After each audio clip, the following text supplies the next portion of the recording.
Home by Michael Bublé was playing on the radio when I crossed the state line. The melody slipped into the car like a ghost from the past, and I couldn't breathe for a moment. Another summer day has come and gone away, but I want to go home. Those words wrapped around my chest like a chain. 10 years. It has been 10 years since I last stepped into the house that raised me. 10 years since I smelled the old wood floors, since I heard the screen door slam in summer, since I sat at the table where love and silence always fought for the same space. That song didn't just remind me of home. It reminded me of everything I lost when I walked away. It has been a long time since I said the word home out loud and meant it. Maybe that is the cruelest part of success, not the lonely hotels or the sleepless nights, but the moment you realize you would give everything you built just to be welcomed at your own front door. My name is Evelyn Walker. I am 38. I live in New York, though most days it feels like I live inside a calendar and an inbox. I run a company I founded from a small rented desk and a laptop that overheated in summer. Today, it is a financial technology firm with offices I barely have time to visit. A platform that moves money for small businesses, a web of code and risk models, a chorus of engineers and analysts who look at me as if I always know the answer. People call me chief executive. They use phrases like visionary and deal maker. But I learned early that those words echo differently inside a quiet childhood kitchen. My family does not know the title. They do not know the numbers. I kept it that way on purpose. Part of me wanted peace, the freedom to win or fail without someone counting the cost for me. Part of me was afraid that if they saw the woman I became, they would still choose to see the girl who left. I am driving now. The highway into Ohio is the same ribbon of gray I remember, only narrower somehow. Or perhaps I have grown wider with years and obligations. I told my team I needed a week for site visits, workforce surveys, tax zones, conversations with the mayor about training grants, and a neighborhood scholarship fund. All of that is true. My company has outgrown its footprint.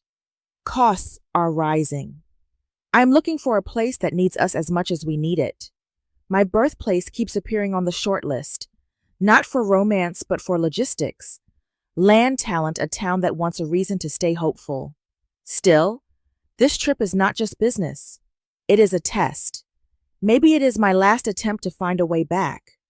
When I say I came from little, I mean a house that creaked when the wind was mean, a porch that leaned like an old man, the scent of detergent stretched with water, the end of month prayers.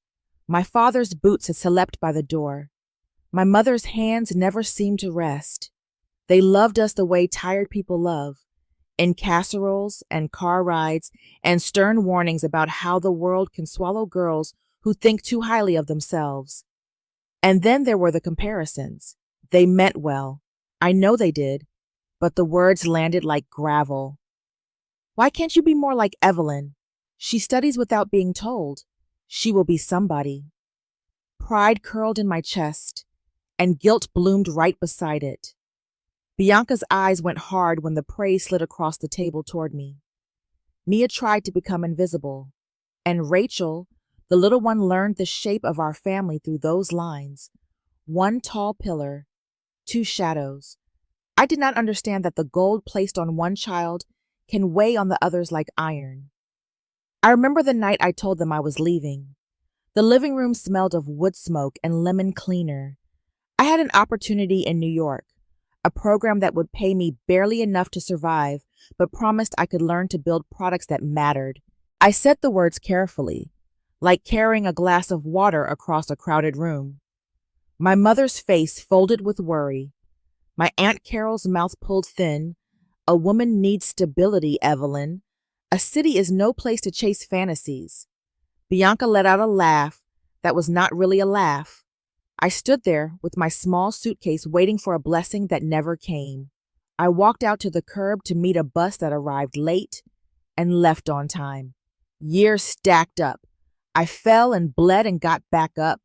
I learned how to read a room, how to hear the numbers hidden inside the noise, how to raise capital from people who would not have paid me attention when I was a waitress balancing plates in dreams. I hired slowly. I fired when I had to. I carried payroll in my chest like a second heartbeat. There were days I thought about calling home. I imagined the opening line. Hi, it's me. I am doing all right. I want you to be proud. But my throat closed around the words. It is hard to dial a number when all you can hear is the memory of a door closing. I did come back once. Black suit, black shoes, a bouquet that trembled in my hands. The church smelled of lilies and old wood. My parents lay under white flowers while the town traded familiar whispers. Bianca leaned toward Rachel and said a sentence I will never forget. Look who decided to show up, pretending to care. I kept my eyes on the casket. If I looked left, I would shatter. If I looked right, I would scream.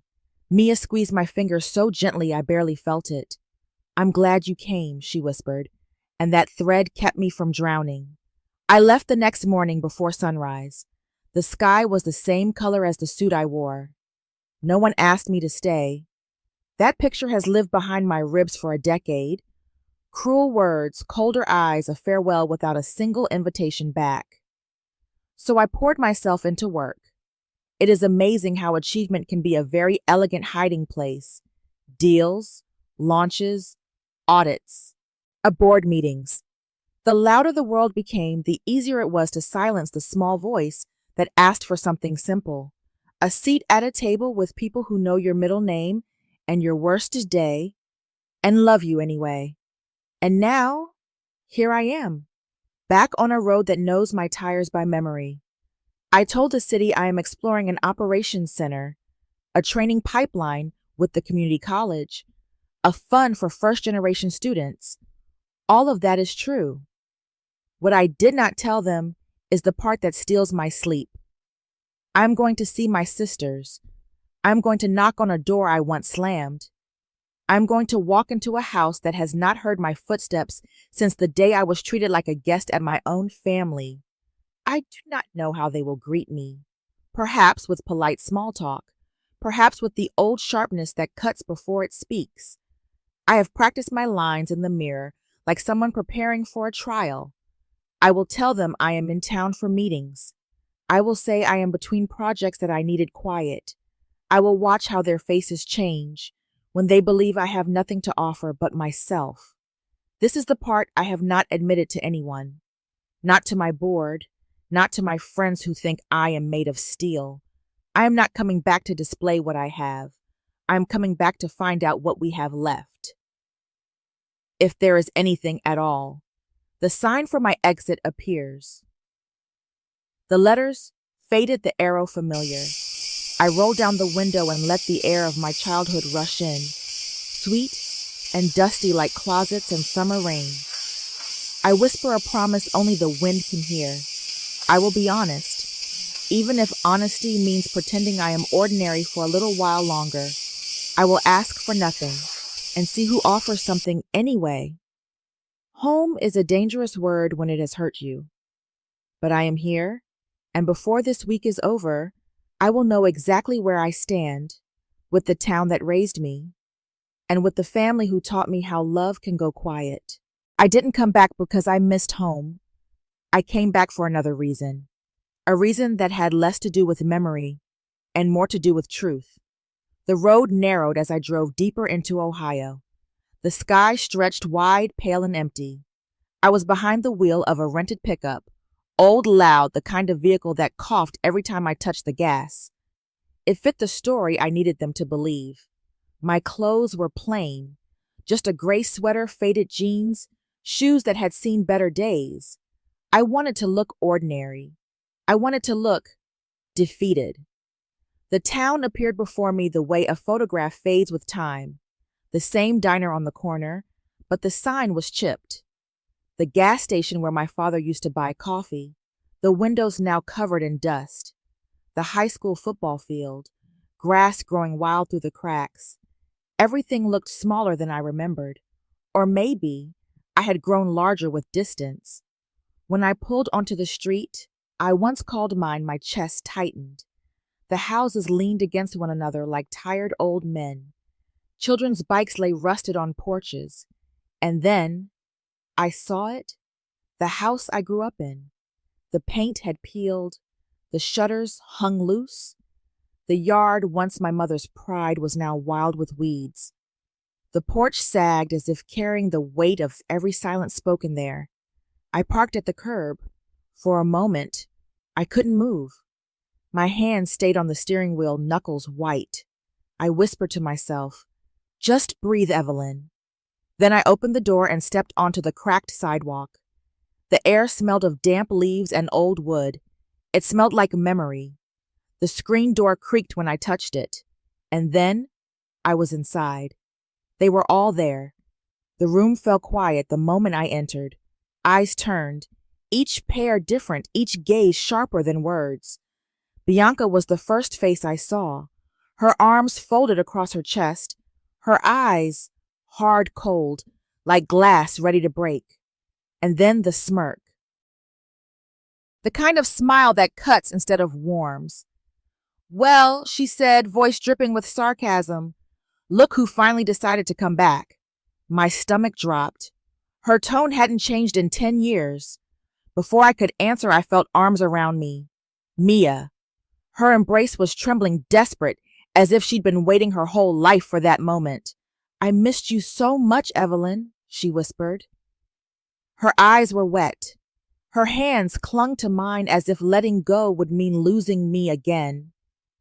I swallowed the lump in my throat. Mia hadn't changed either.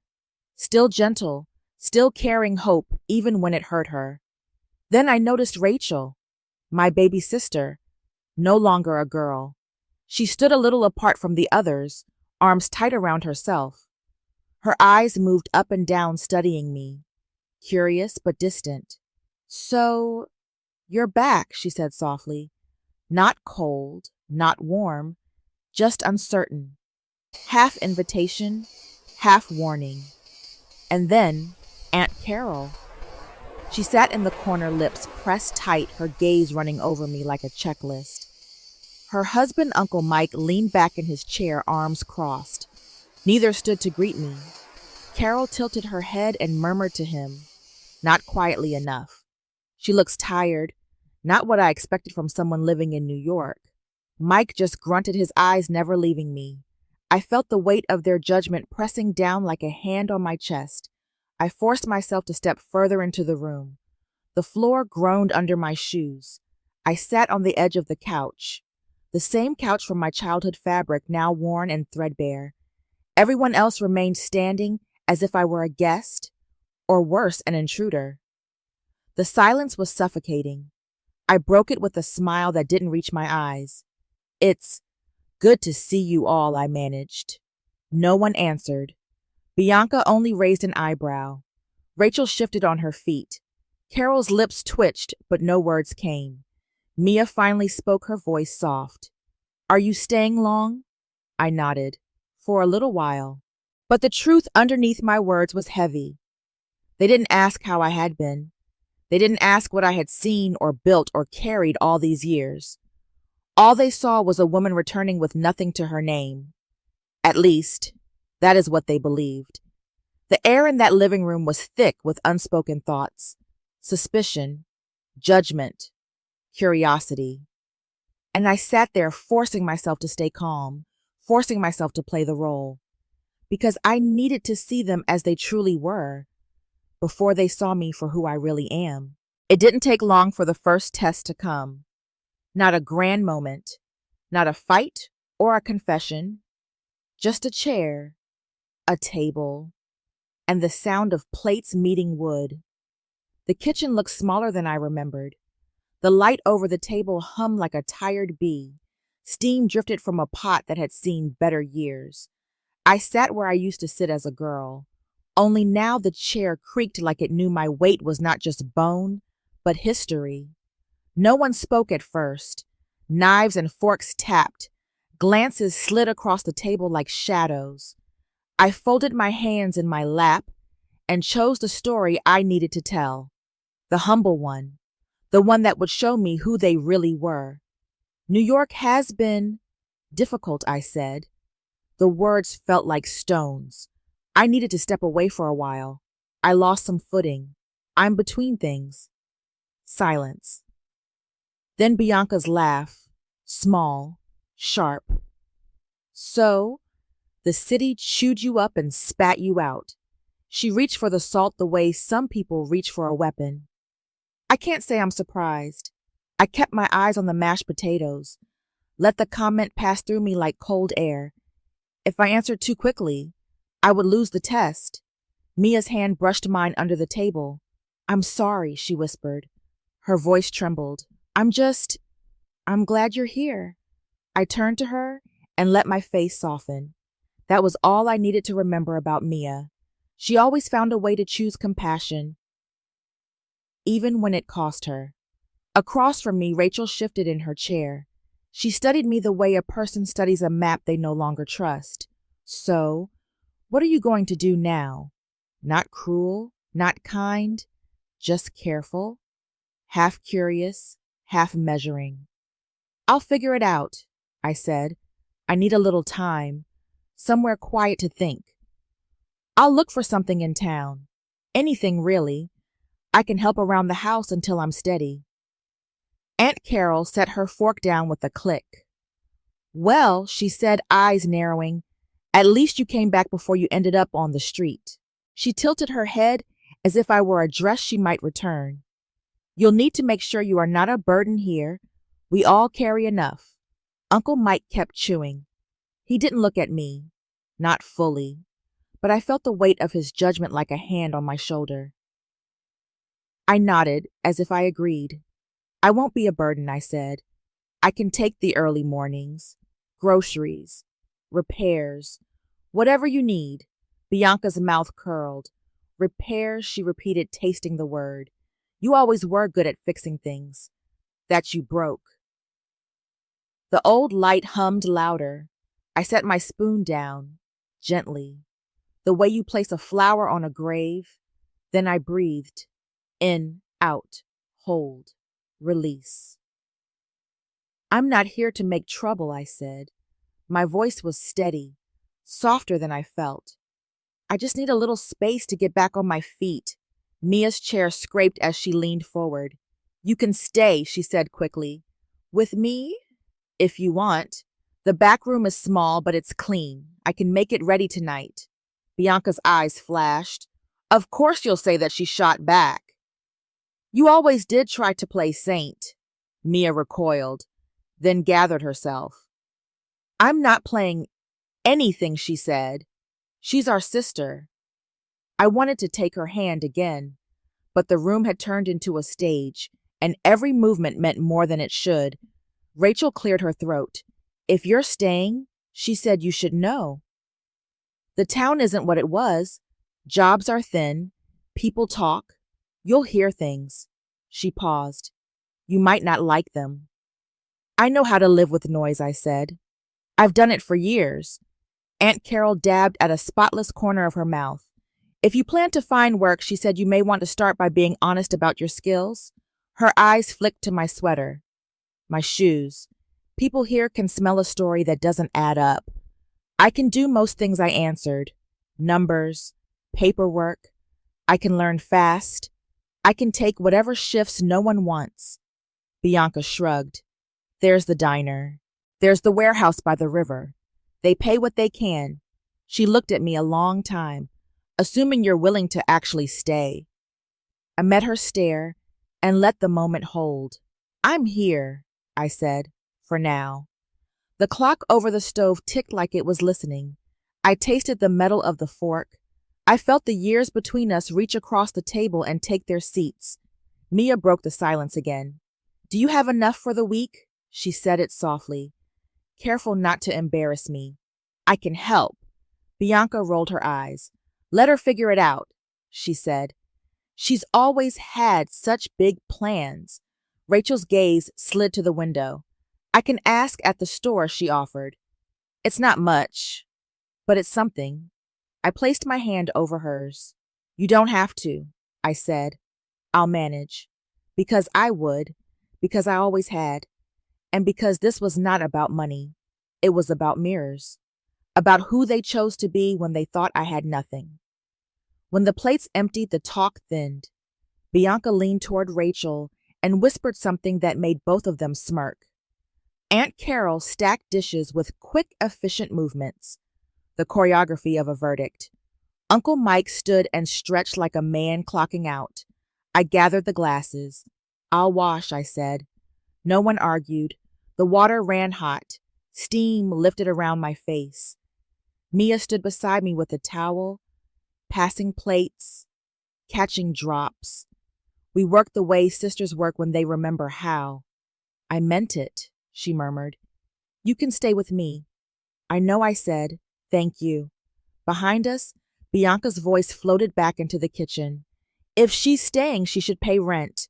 Everyone else does. Aunt Carol answered first. We'll see what she brings to the table. Her voice was smooth. We all contribute. I rinsed another plate and watched the suds circle the drain. In the reflection on the window, our faces overlapped. The woman I had become, the girls we used to be. I saw the line that separated loyalty from performance. I saw who crossed it without being asked. By the time the sink was empty, the first test was done. I had told the small, careful lie. They had told the larger, unguarded truth. Pity, scorn, suspicion, and one small, steady light. I'll sleep fine, I told Mia as we dried the last glass. She nodded, eyes still bright with worry. In the doorway, Bianca watched me like a gatekeeper. Rachel drifted at her side, not inside the circle, not outside it. Aunt Carol checked the counters for crumbs that did not exist. Uncle Mike turned off the porch light as if to save the house from wasting anything on me. I thanked them for dinner. My voice did not break. My hands did not shake. But inside, I marked what I had seen.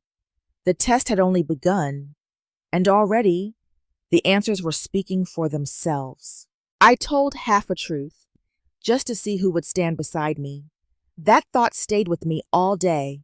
It whispered as I walked down Main Street, as I passed the old diner with the chipped neon sign, as I slowed near the churchyard where my childhood self once picked dandelions and pretended they were roses. I knew the time had come. If I was going to test them, I had to choose the right stage. And in this family, the kitchen table was always the stage. The night came heavy. The air smelled of rain that hadn't fallen yet. Inside, the light buzzed over our heads, tired but steady, as plates of stew filled the table. Everyone in their place. Everyone waiting for something to talk about. I folded my hands and let the silence stretch until it felt like fabric pulled too tight. Then I said it. I've been thinking, I began. My voice was calm, softer than the pulse racing under my skin. I might start something here, something small. A little business. The words dropped like stones in water. Ripples spread across every face. Bianca was the first to react. Of course she was. Her laugh was quick, sharp, the kind that cuts rather than warms. You, she said. Her eyebrows arched like they were climbing toward the ceiling. You mean after the city chewed you up, you're still brave enough to play businesswoman? I kept my eyes on my spoon. I stirred the broth slowly, the way a person stirs when they need a second to keep steady. I'm not talking about skyscrapers, I answered. Just something small, something that needs heart more than money, something I could grow. Bianca shook her head, almost delighted at the chance to dismiss me. Heart doesn't pay the bills, she said, and neither does wishful thinking. Rachel's fork paused mid-air. She didn't laugh, not like Bianca, but she tilted her head slightly, cautious. Her voice was quieter, but it carried the same edge of doubt. So, what exactly would you do? Because it sounds vague. And vague doesn't last long here. I let their questions hang. I didn't give details because this wasn't about the plan. It was about them. I wanted to see their faces when they thought I was asking for faith. Before I could reply, Mia leaned forward. Her eyes were already glassy. She searched mine and then nodded. If you believe in it, she whispered, then I believe in it too. Her words caught in my chest. So simple, so costly, because I knew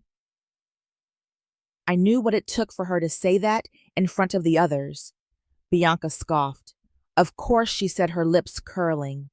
Of course you'd follow her down another dead end. You always loved playing sidekick to Evelyn's dreams. Mia's hand trembled against her glass, but she didn't pull back. If it's her dream, she said softly, then maybe it's not a dead end. Maybe it's a beginning. Rachel exhaled slowly, the sound of someone trying not to take sides. Her eyes flicked to Bianca, then back to me. I don't know, she said. It's hard to picture you running something here. This town, it's different. People don't just hand out second chances. Her words weren't cruel, but they weren't kind either. They were the middle ground, the safe ground. Then Aunt Carol spoke. Her tone was cool, clipped, polished like glass that has no warmth left. Evelyn, she said, don't drag us into illusions. If you need a hobby, find one. But don't call it a business. And don't ask this family to stand behind another of your ideas. We all have enough to carry. Uncle Mike didn't look up from his plate. He cut into his bread with slow, heavy strokes, like a man dividing silence instead of food. I sat there. I let every word sink in. Bianca's mockery, Rachel's caution, Carol's dismissal, and Mia's fragile but unwavering faith. I told myself I wouldn't show it on my face. I told myself I would only watch, record, remember, because this was never about money. I didn't need a single dollar from them. I only needed to know who they truly were when they thought I was empty-handed. And now I knew. Bianca wanted me to fail so she could feed her pride. Rachel wanted safety more than truth. Carol wanted control, always control. And Mia, dear Mia, was the only one willing to lose if it meant standing beside me. I smiled faintly. I understand, I said at last. I won't push. It was only a thought. Bianca leaned back in her chair, satisfied. Rachel went back to eating as though the moment had never existed. Carol dabbed at her lips and declared the stew bland. And Mia? Mia just kept her eyes on me, as if she was still holding on even when no one else did. Later that night, when the table was cleared and the house grew quiet, I lay awake and replayed every look, every pause, every word. I felt the sting of their doubt. I felt the weight of their dismissal. But above all, I felt the fragile thread of loyalty still tied to me through Mia's voice. And in that fragile thread, I found my answer. Not about business, not about money, but about family and who would stand with me when the storm came. Because the storm was coming. I could feel it, and I was no longer afraid to let it break. It began the way all dangerous nights begin, quietly. The table was set with care plates lined up like soldiers' silverware catching the dim light of the chandelier. The wine glowed dark red in the glasses, and the smell of roasted meat hung heavy in the room. At first, there was only the sound of knives against plates, the polite rhythm of chewing. We looked like a family, but I knew better. And I was right, because it only took one spark, one careless word, to set the whole table on fire. Bianca leaned back in her chair, swirling her wine as if she owned the room. Her eyes found me sharp, unflinching, and she smiled that smile I always hated. You know what's funny? She said, her voice dripping with contempt. You sit here like nothing's happened, but the truth is, you've never done a single thing for this family. Not one. The words fell heavy like stones dropped into water. I felt them sink into my chest. I forced myself to keep breathing, steady, calm. but the glass in my hand trembled. Rachel's fork clicked against her plate. She didn't look at me at first, but then she nodded slowly, as if Bianca's cruelty had given her permission. "She's right," Rachel whispered. "You left. You left us to deal with everything, and now you're back as if nothing's changed." The wine burned down my throat, bitter and sharp. I didn't answer, not yet, because sometimes silence speaks louder than rage. Mia's chair scraped against the floor. She leaned forward, tears filling her eyes. "Stop it," she cried. "Enough. She's still our sister. No matter what she did, no matter where she went, she's still ours." Her voice cracked, and in that sound I heard the last fragile thread of loyalty trying not to break. But Bianca only laughed. A cold, short laugh. "Oh, Mia," she said, "you always play the saint, always rushing to defend her. But you know I'm right. She doesn't belong here. She never did."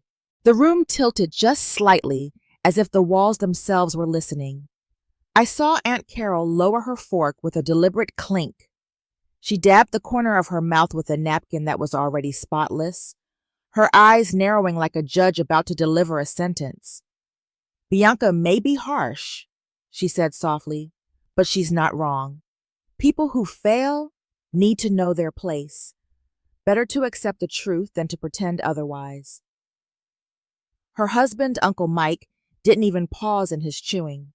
He swallowed, set his glass down, and added flat, certain, "She came back with nothing. And that's all she is. Nothing." The knife turned in me, but I did not flinch. I sat there, the hum of the chandelier above me, the burn of their words around me, and I thought, so this is who they really are. Mia's tears spilled. She slammed her hand against the table. "Don't talk about her like that," she shouted. Her voice shook the plates. "She's blood. She's family. How can you say she's nothing?" But her words only echoed unanswered, because Bianca smirked into her glass. Rachel looked away. Carol folded her napkin. And Mike? Mike just sat there, satisfied, like he'd hammered the last nail into my coffin. And me, I sat in the middle of them all, quiet, still. Every insult was a blade, every dismissal another cut. And yet, I let them bleed me, because I knew something they didn't. I knew the truth has a way of finding its moment. And when that moment came, when the mask slipped, when the lies cracked open, none of them would be able to hide. So I lifted my glass. I drank their venom like wine. And in my silence, I carved their faces into memory. Bianca's gloating smirk, Rachel's hesitant nod, Carol's cold precision, Mike's blunt cruelty. And Mia, sweet trembling Mia, the only light in that room of shadows. I sat through the storm. I let it wash over me. And when the plates emptied and the voices faded, I was still there, bruised, but unbroken. And in the hollow quiet that followed, I whispered to myself, the day is coming, the day the truth arrives. And when it does, the same mouths that call me nothing will choke on their own words. They didn't know. Only a few more days, and everything would turn upside down. That thought carried me like a secret flame. I smiled politely at their scorn. I let their words pierce me, because I knew. I knew the moment would come when silence would shatter. 1 week later, I walked into the town hall. The air was heavy with perfume, with polished shoes, with chatter that pretended to be casual, but wasn't. Every seat was taken. The local paper had cameras. Even the regional news station had sent a crew. And in the fourth row, I saw them, my family. Bianca's sharp eyes narrowed. Rachel's lips pressed into a thin, uncertain line. Mia, small and trembling, her hands twisting in her lap. Aunt Carol sitting stiff as stone. Uncle Mike, jaw set like a locked door. They didn't know why they had been invited. They didn't know their own shadows were about to betray them. The mayor walked onto the stage, his voice carrying easily. Good afternoon, ladies and gentlemen. Thank you all for coming to this important announcement. Today we are welcoming a new chapter for our town, an investment that will bring jobs, training, and hope for our young people. He paused, smiling, letting the suspense grow. Then he turned, and his eyes found mine. It is my honor to introduce the woman behind this project, the CEO who chose our town as the place to build a new fintech hub. Please welcome Evelyn Walker. The room broke into applause. Flashes burst like lightning. I rose from my seat in the front row and walked toward the podium. Each step echoed against the floor. Each step was a drumbeat announcing the end of their illusion. I lifted my head. The lights were warm, almost blinding. But I saw enough. I saw Bianca's mouth fall open. Her fingers trembled around the little clutch bag in her lap. I saw Rachel lean forward as if squinting could make the truth disappear. I saw Mia, sweet Mia, press her hands to her mouth, eyes wide with shock and something brighter, pride. I saw Carol's face crack for the first time. The mask she wore at every dinner, every holiday, slipped. And Uncle Mike, he shook his head slowly like a man refusing to believe what was right in front of him. I reached the podium. My voice was steady. Thank you, Mayor. And thank you everyone for being here today. This town has always been part of me, no matter where I went, no matter how far I traveled. And now, I am honored to bring something back. A project that will not only grow here, but will grow with the people who live here. Cameras clicked, pens scratched across the paper. The mayor smiled like a proud father. But I wasn't speaking for them, not really. I was speaking for the row where my family sat. I was speaking for the ones who told me I was a burden, a failure, a shadow. I could feel their silence pushing against me. Bianca choking on disbelief. Rachel calculating, already rewriting the story in her mind. Carol furious that her control was slipping through her fingers. Mike too proud to bow his head even when the truth burned his eyes. And Mia shining like a small candle in the dark. I went on. This center will bring hundreds of jobs. It will open doors for young people who never thought they'd have a chance. It will connect this little town to something bigger, something lasting. I let the words settle. I let them wrap around the hall like a banner no one could tear down. Then I smiled. Not the careful smile I'd worn at dinner tables. Not the meek smile I had used to hide my strength. This was different. This was the smile of someone who had been broken and rebuilt stronger. For the first time, they saw me. Not as the sister who left. Not as the daughter who disappointed. Not as the woman who came crawling back. They saw me as I truly was. The one who carried the future in her hands. The one they could no longer dismiss. I stepped back from the podium as the applause rose again. Reporters crowded the aisle. Questions fired from every side. But I only glanced once more at my family. Bianca's cheeks burned red. Rachel looked away, pretending to read the program. Carol's lips moved, whispering something sharp to Mike. And Mia, sweet, fragile Mia, stood. She clapped louder than anyone else. Her eyes met mine, and for once I didn't see pity there. I saw belief. That was enough. I walked off stage, the cameras following, and behind me, the world they thought they knew began to collapse. Because from that day forward, I was no longer their burden. I was their mirror, and they had to face what they had chosen to be. When they thought I had nothing, when money appeared, so did their true faces. That was the thought burning in my chest the night I walked back into the living room, after the mayor's announcement had already spread through every corner of town.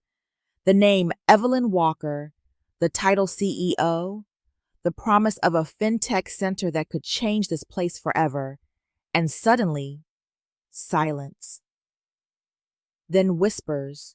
Then the sound of footsteps rushing toward me. Bianca was the first. Of course it was Bianca. Her heels clicked against the floor like tiny daggers. Her eyes wide with something I had not seen in her in years. Not hate, not scorn, but greed, barely disguised as regret.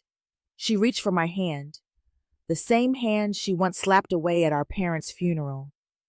Evelyn, I was harsh before, but you know me. I've always wanted what's best for you. Her smile trembled practiced. Her voice dipped into something soft, almost sweet, but I heard the calculation behind every word. Before I could answer, Rachel stepped forward. Her lips parted as if she had rehearsed the lines in front of a mirror. I didn't mean those things, Evelyn. We were just hurt. We didn't know what you were really doing all this time. You've grown so much. I'm proud of you. Her voice cracked, and for a second, I thought I saw the little sister I used to tuck into bed. But then, I remembered her nodding along with Bianca's insults. I remembered her silence when I stood alone, and the pity in her eyes didn't heal the old wounds. It only pressed them deeper. Then came Carol, my aunt, the woman who once looked at me like I was a stray cat scratching at the door. Her hands folded as if she were in church, her tone heavy with false solemnity. You know, dear family has its storms, but blood is blood. We said things we didn't mean. Let's put the past aside.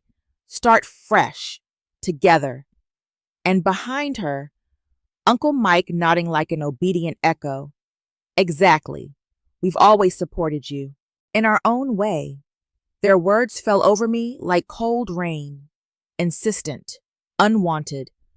A wash of apologies that were less about me and more about what they thought I could give them now. I stood there, listening, watching their mouths move, and in my mind, I was not here in this living room. I was back at that funeral 10 years ago. The air thick with lilies, the church doors open to a sky the color of ash, Bianca's voice cutting me like glass. You don't belong here, Evelyn. You left. Don't come back pretending you care. Rachel's eyes, refusing to meet mine. Carol's sneer, her whisper to Mike sharp as a blade. She thinks she's better than us. And me, standing at the back of the room, clutching my mother's rosary, wondering how family could hurt more than death itself. That memory rose inside me like a tide, and when I opened my mouth, the words were no longer hesitant. They came out steady, unshaken. Family is not a mask you put on when money walks through the door. Family is not a performance when cameras are watching. When I was at my lowest, when I needed just one hand to hold, none of you were there. None of you, except Mia. I saw it then. The flicker across Rachel's face, the sting of her own shame. Her tears finally fell, not the rehearsed kind, but heavy, real. She covered her mouth, whispered, "I'm sorry," though the words felt too late. Bianca stayed silent, her jaw tight, her eyes still sharp, like daggers aimed at me even as her lips pressed into a false curve. I could see it. She wasn't sorry. She was angry. Angry that her power over me was gone. Angry that I had returned not broken, but stronger. Carol shook her head with that familiar impatience. "You're being dramatic, Evelyn. We've all made mistakes." And Mike added under his breath, "No one likes a grudge." I breathed in, slow, steady. For the first time, their voices did not shake me. They did not define me, because I knew who I was now, and I knew whose hand had held mine when the others let go. Mia believed in me, when believing in me meant nothing. She didn't ask for money. She didn't ask for status. She just stood there, quietly, when the rest of you turned away. And that is something you can't buy. That is something you'll never understand. The room fell silent. Their faces flickered in the low light, masks slipping, walls cracking. For a moment, I thought I heard my own heartbeat louder than their breathing. And in that silence, I finally felt something I hadn't felt in years. Not anger, not bitterness, but peace. The peace of speaking the truth. At last. I didn't come back here to take revenge. I came back to find a family. But I've learned something along the way. To have a family, sometimes you must let go, and sometimes you must choose who was worthy to walk beside you. When I stood in front of the townspeople that morning, I felt the weight of everything that had been taken from me and everything I had rebuilt with my own hands. The old Evelyn would have screamed, demanded apologies, maybe even destroyed those who betrayed me. But the woman standing here now, she was different. She wanted more than revenge. She wanted to turn her pain into something greater.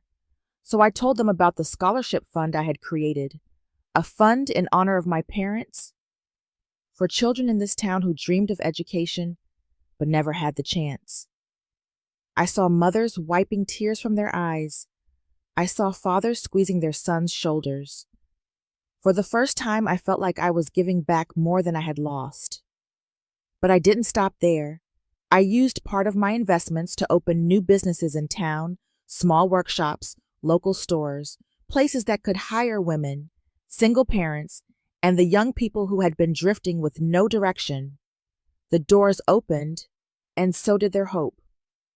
That's when I realized maybe this was the revenge I was meant to take, not against the people who wronged me, but against the darkness they left inside me. And then there was Mia, sweet, loyal Mia. She had been my anchor through the storm, the only one who never turned her back. When I handed her the keys to a new car, her eyes widened, and her lips trembled as if she couldn't believe it was real. I told her it wasn't just a gift. It was to make her life easier, to help her take her children to school, to give her dignity after so many years of sacrifice. I also gave her money to cover her children's education, not just for this year, but for the years ahead. She broke down in tears, clutching my hand as if she might never let go. I whispered to her that family is not always written in blood. Sometimes it is written in love, in loyalty, in the quiet acts of someone who stands by you when the world turns away. Rachel, she was harder. I could see the shame in her eyes whenever we crossed paths. I knew she wrote letters. She never sent apologies. She never dared to speak aloud. One day, she finally came to me. She asked if she could join the community work, not as a leader, not as someone above others, but as a volunteer, just another pair of hands. I paused, searching her face for sincerity. Part of me wanted to slam the door to remind her of every wound she had caused, but I didn't. Instead, I told her, if she truly wanted to change, then this door would remain open, but she would have to prove it, day by day. Forgiveness wasn't a gift she could demand. It was a choice she would have to earn. And what about Bianca and Carol? They stood at the edge of the square that day, their faces tight with bitterness. Bianca whispered something sharp, mocking as if she couldn't bear to see the joy surrounding me. Carol said nothing at all, but the emptiness in her eyes told me everything. They were on the outside now, not just of my life, but of the life of this town. They had chosen their path, and that path had left them behind. As I watched the people celebrate, I realized something that shook me. My story was never about tearing others down. It was about lifting myself and those who stood with me into something better. Revenge may feel sweet in the moment, but it's hollow. What lasts is when you take the broken pieces of your past and build something stronger. That is victory. That is freedom. So when I see Mia driving her children to school in that car, when I see young students holding scholarships with my parents' names on them, when I see hope flicker in a town that once only gave me pain, I know I have won. I will always carry the scars of betrayal. They are part of me, but they no longer define me. What defines me now is what I choose to give, who I choose to stand beside, and the love I decide to protect. Home. Home is not just the place where you were born. It is not always the family you were given. Home is where you are truly seen. Home is where loyalty lives. Home is where you choose to build it with your own hands, with your own heart. And I have finally come home.